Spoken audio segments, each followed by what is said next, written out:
Okay. આજે હું આખા ઘરમાં કેટલા માણસો છે 7 માણસો છે તો હું એનો અવાજ કાઢીશ. હા. પહેલા તો મમ્મા ધ્યાનથી બોલજો એટલે આપણને અવાજ બરાબર રેકોર્ડ થાય. મને ડેડી સૌથી પહેલા ડેડી. માહી રમવાનું નથી લેસન કરવાનું છે. અચ્છા પછી હવે મમ્મા માહી અત્યારે લેસન કરી લે થોડીક વાર પછી રમશું.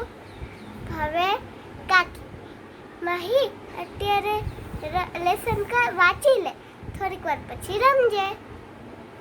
પછી બા બા. માહી હું કામ કરું તો તું થોડુંક લેસન કરી લે પછી આપણે બે રમશું.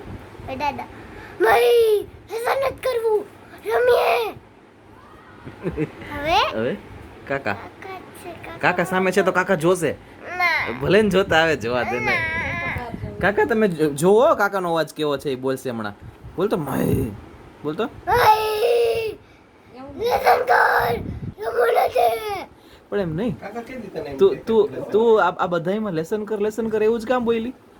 કાલ તો અલગ અલગ બોલી હતી. બીજા ડાયલોગ યાદ છે તને? ના તો કાકામાં તો એવું બોલી હતી કે બા દાદા સૂતા છે તું સુઈ જા. પણ હાલશે. હાલશે? ઠીક સારું. બંધ કર દો.